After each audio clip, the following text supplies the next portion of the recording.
नमस्कार। देखिए, हमने इस लेक्चर से जो पहला वाला लेक्चर था, उसमें जियोलॉजिकल टाइम स्केल रिकॉर्ड कर लिया था हमने। अब उस जियोलॉजिकल टाइम स्केल को रिकॉर्ड करते टाइम लास्ट में 1 डेढ़ मिनट की वीडियो तो चल रही थी, पर आवाज़ उसमें नहीं आ रही थी, है ना? तो हम जो इसमें बात करना चाह रहे थे, हम उसमें बात कर रहे थे इंटीरियर ऑफ द अर्थ के बारे में, यानी कि पृथ्वी की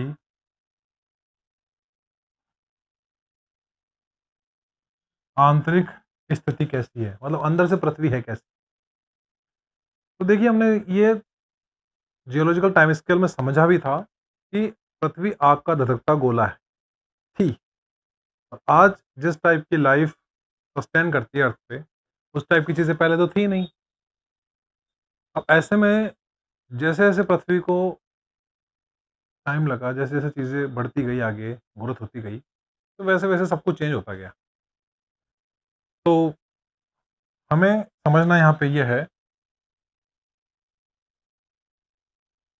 कि हमें समझना यहाँ पे ये है कि अर्थ अपनी इनिशियल स्टेज में कैसी थी। मतलब अगर हम बात करें अर्थ की इनिशियल स्टेज की, तो वो थी कैसे? ठीक है? क्या चाहिए अपने को? यही चाहिए ना? ठीक है? तो कहने का मतलब ऐसा है कि ये ये अगर इसे हम अर्थ मान लें, तो ये कोर, मेंटल और ये है क्रस्ट। ठीक है? और इसे हम अपना केंद्र मान लें, तो ये जो त्रिज्या है पृथ्वी की, ये लगभग है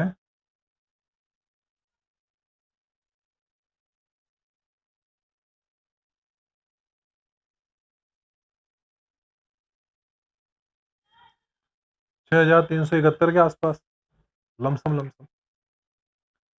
और इसे हम लोग अगर ये ऐसा मान लें कंप्लीट, और राउंड फिगर इसे हम ये मान लें, 2 से मल्टीप्लाई कर दें, तो ये इतना इतना आ जाएगा। ठीक है? अब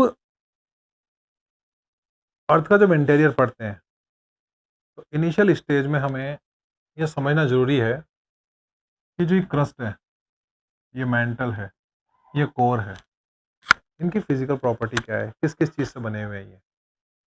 तो देखिए, जो क्रस्ट है ना, इस क्रस्ट में चलो एक बार दूसरा डायग्राम ही ले लेते हैं।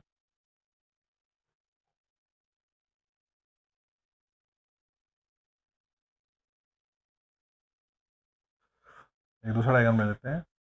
मान लीजिए कि हमने ये ऐसा बना दिया। ठीक है? तो इतना हम निकाल सकते हैं इसका हिस्सा, जिसमें हम कोर के बारे में भी पढ़ लेंगे, मेंटल के बारे में भी पढ़ लेंगे और क्रस्ट के बारे में भी पढ़ लेंगे। ठीक है? तो बाकी को एक बार साफ कर लेते हैं। बार-बार बनाने की ज़रूरत नहीं पड़ेगी, आवश्यकता नहीं होगी बार-बार बनाने की। ठीक है?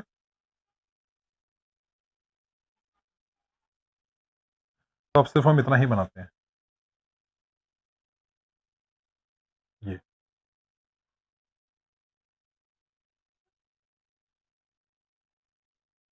तो ये तो हमने देखा था कि ये तो हमारा है क्रस्ट, ये हमारा है मेंटल और ये हमारा है कोर। ठीक है? तो जो क्रस्ट है ना, ये बना हुआ है सिलिका से, ये बना हुआ है एल्यूमिनियम से, ये बना हुआ है ऑक्सीजन से। ठीक है? कहने का मतलब यूँ मान लीजिए कि आप एक बाल्टी लीजिए, उस बाल्टी में बालू, रेत, कंकड़, पत्थर, सोना, चांदी सब मिलाकर के उस जोड़ से ही लाइए।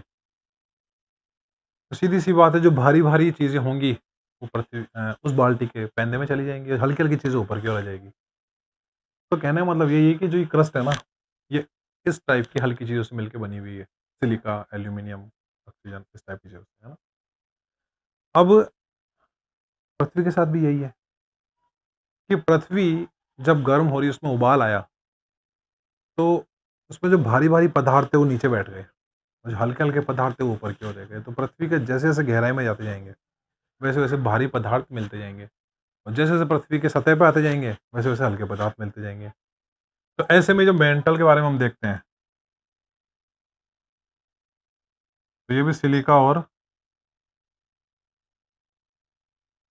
मैग्नीशियम से बना हुआ है, इसलिए सीमा। ये सिलिका और एल्यूमीनियम से बना हुआ है, इसलिए सिलिका, एल्यूमीनियम, सियाल, मैग्नीशियम। और ये जो कोर है, ये और भारी लोहे से बना हुआ है, और भी भारी लोहा है इसमें, ठीक है?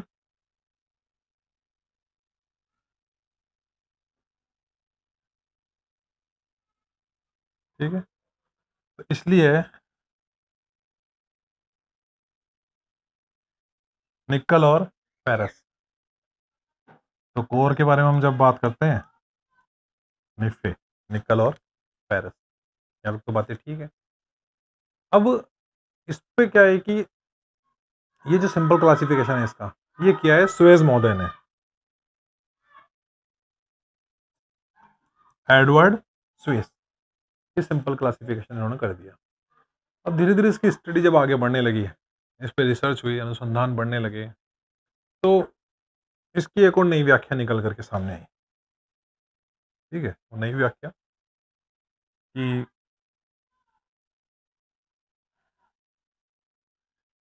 ये ऐसे है, ये तो हमारा क्रस्ट है ही, ये मेंटल है ही, ये आउटर कोर है ही, और अब इसमें इनर कोर भी ऐड कर दिया गया। ठीक है बातें यहाँ तक तो।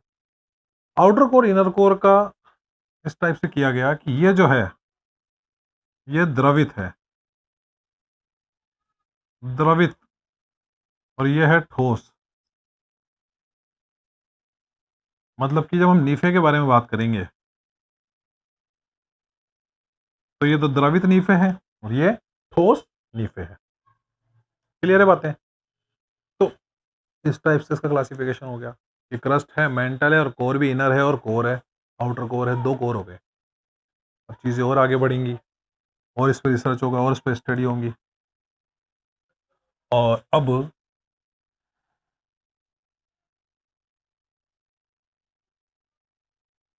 ये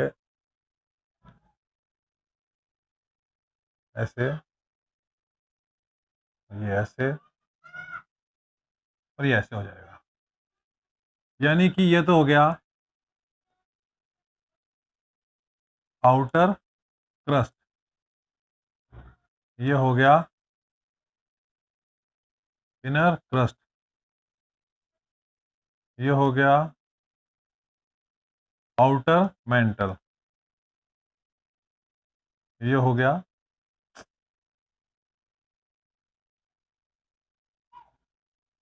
इनर मेंटल, ये हो गया आउटर कोर, ये हो गया इनर कोर। ठीक है? तो outer core, outer crust, inner crust, outer mental, inner mental, outer core, inner core, इस टाइप की चीजें बन गई। अब है ऐसा कि ये जो है, ये तो है हमारा याल, ये जो है हमारा, ये है हमारा मैं सीमा, और ये जो है हमारा, ये हमारा है नीफे। ठीक है? इस टाइप से। अब आगे जाकर के इसका क्लासिफिकेशन और बड़े लेवल पर होगा कि ये जो सीमा है इसमें, ये जो बॉर्डर बनी हुई है, जैसे मान लीजिए कि जयपुर है, तो जयपुर के एक जिले से बाहर निकलते ही कोई ऐसी बॉर्डर आती होगी जिसमें दौसा में पता चलता होगा कि ये बॉर्डर ऐसी है कि इसके बाद दौसा है, इससे पहले जयपुर है। या फिर ऐसी बॉर्डर आती होगी कि जयपुर है, इससे बाद टोंक आ जाएगा, इसके बाद जयपुर है ये। तो जैसे पर्टिकुलर किसी डिस्ट्रिक्ट के चारों ओर एक बॉर्डर होती है, वैसे ही अर्थ में भी हमने एक इस टाइप की बॉर्डर मानी है। तो जिस जिस इंसान ने जैसे जैसे खोज की गई, अपनी सुविधा के हिसाब से, उनके नाम के हिसाब से बॉर्डर फिक्स कर दी गई। अब यहाँ से अगर हम बात करें मेंटल की,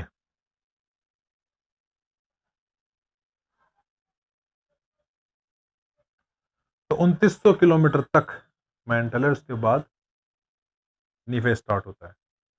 हालांकि ये तो सामान्य परिचय है, लेकिन जिन लोगों ने इसके बारे में रिसर्च करी है, जिन लोगों ने इसके बारे में बात करी है, उनके नाम से इसका नामांकन कर दिया गया। जैसे ये जो है, इसका नाम रखा गया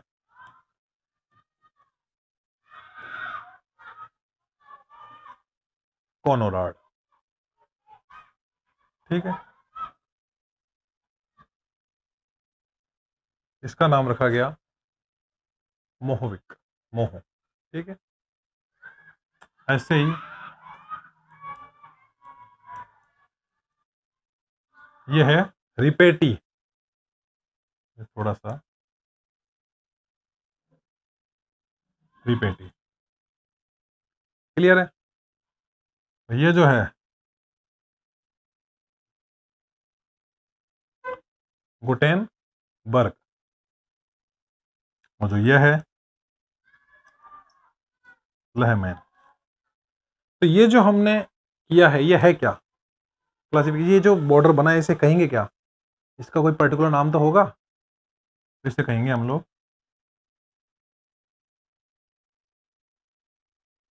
अशांतता, यानी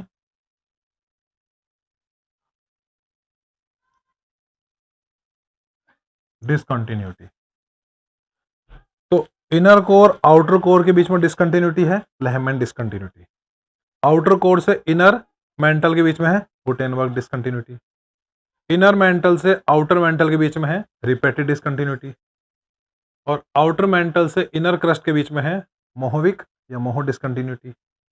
और इनर क्रस्ट से आउटर क्रस्ट के बीच में है कोनोराड डिसकंटिन्यूटी। क्लियर है।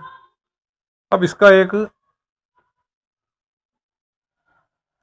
यह भी है, इसमें भी इसके बारे में कुछ बातें कर रखी है। ये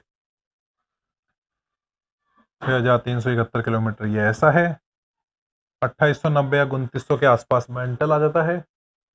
इसके ऊपर ऊपर ये क्रस्ट वगैरह, आउटर मेंटल, इनर क्रस्ट, इस टाइप की चीज़ें। ये महासागर है, महाद्वीप है। तो हम इसी के बारे में अब बात करेंगे कि महासागर, महाद्वीप। देखिए, ये जो है, इसका एक छोटा सा अगर डायग्राम दोबारा बना के देखें हम लोग, या इसे में कुछ करेक्शन करके देखें, तो एक चीज मिलेगी देखने को। ये जो हिस्सा है,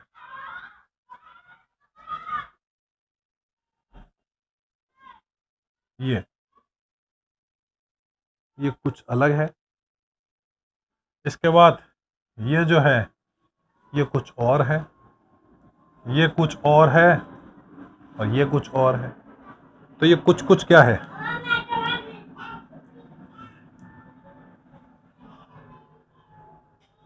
ये कुछ कुछ क्या है?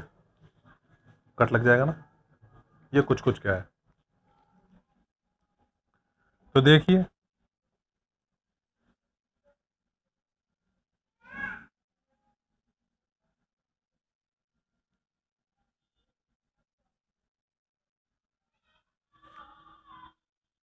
एक दूसरा क्लासिफिकेशन करके देखते हैं हम लोग।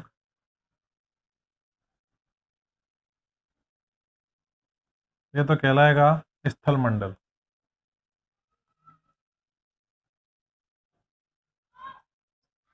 लिथोस्फीयर।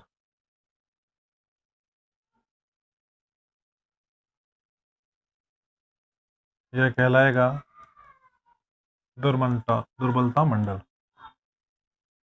एस्थेनो स्फीयर। ये कहलाएगा मध्य मंडल।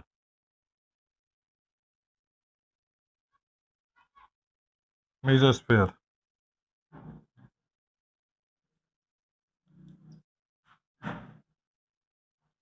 बेरिस्फीयर, अच्छा उल्टा हो गया। केंद्र मंडल। क्लियर है।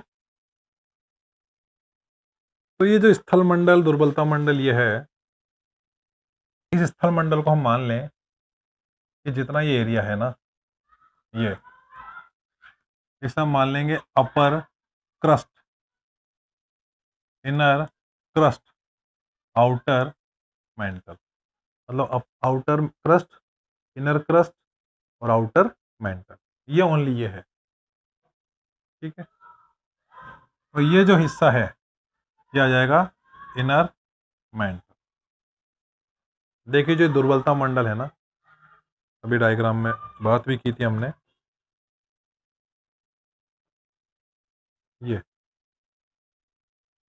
ये एस्थेनोस्फेयर, ये दुर्बलता मंडल प्लास्टिक टाइप की चीज है। मतलब प्लास्टिक ना समझ करके, इसके हिसाब से प्लास्टिक है, स्टील से भी 100 गुना 1000 गुना मजबूत है ये।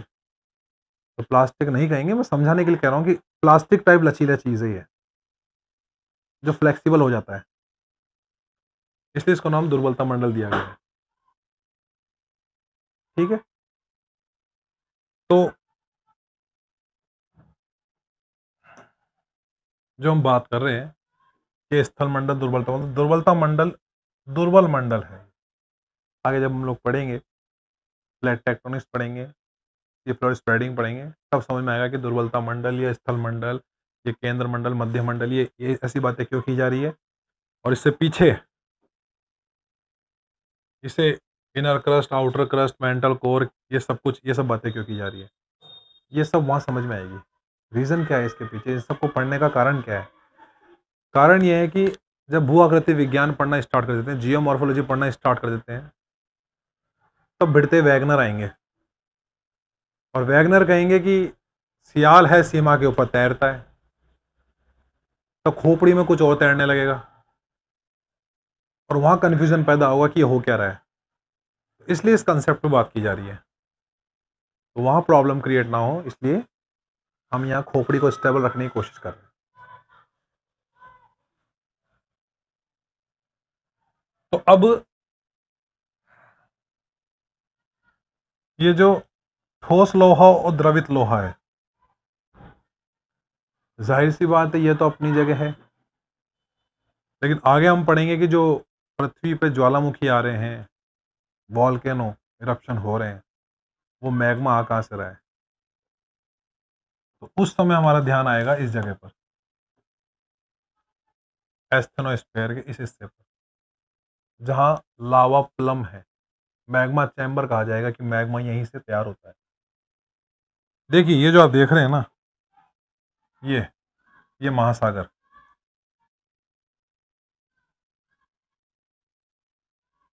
एक्चुअल में जब हम इस डायग्राम पे बात कर रहे हैं बार बार, तो ये तो है सियाल, ये है सीमा,